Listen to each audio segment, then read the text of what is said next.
So my little brother asked me before I did the flex plate. He said, "How you know it's the flex plate? Like, how do you know?" And just from research is how I know, because I knew it wasn't a motor knock. I knew the trans wasn't knocking, and just from doing my research on the internet, YouTube, stuff like that, it pointed to the same thing. It could have either been a starter that was interfering with the flex plate while it was spinning. Knew that wasn't the issue because let the car run, take the starter down, still hear the knocking. So I finally got all the torque converter bolts off the flex plate, and my suspicion was right. The flex plate is definitely broke. Now, I think, I mean, listen, man, them things were on so tight. Like, I mean, you got to get them on there snug, but it felt like they were on there 500 foot-pounds. You know what I mean? And I'm suspecting that's what broke the flex plate. They over-torqued the torque converter bolts. I guarantee you that's why. But I'm going to just show you my first suspicion, right? I mean, not even my first suspicion. When I got under the car, let me show you. Let me get back under here. Yeah, we're really under here, guys and gals. So, where is it?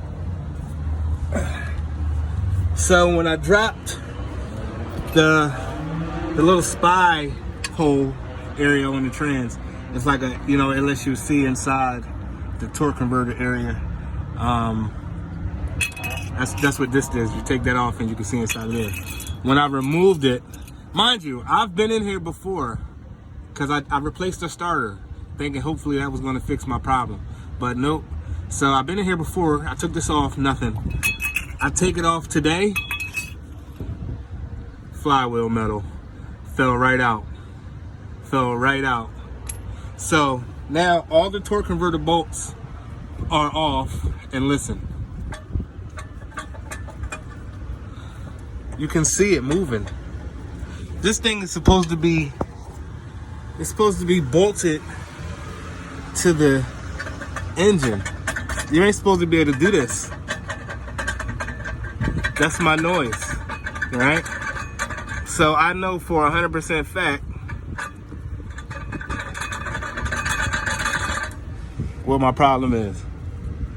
I mean, I knew that's what the problem was anyway, but this just confirms it. Wow.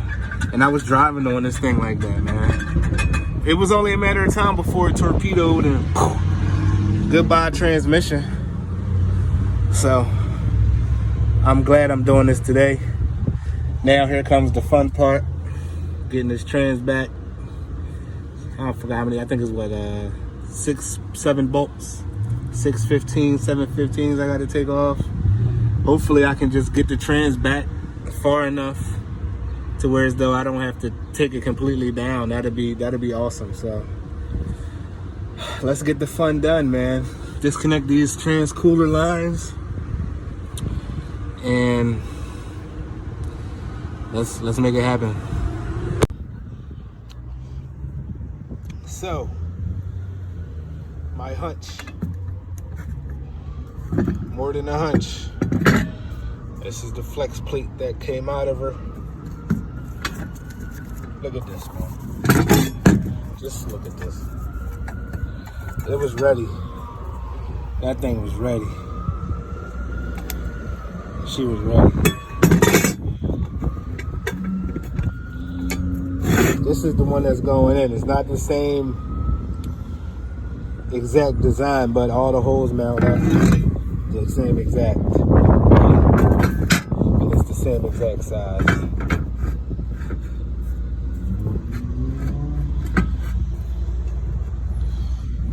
Lines up.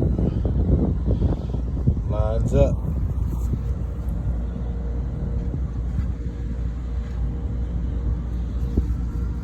Not exactly, but it should work. Wow.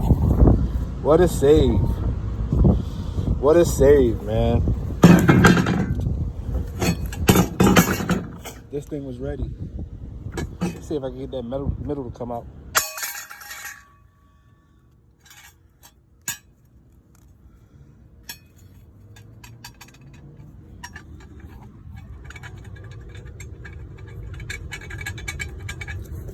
What a save. That's crazy. How? How, Sway? How did it break? How, Sway? Like, how? Being as though I have the flex plate off. What? I should do a fucking rear main seal? I should do a rear main seal, right? Ha. Imagine that. Imagine that. So I'm a little bit past the deadline I wanted to be at, but we should be able to get this thing back in and get back on the road today. Yeah.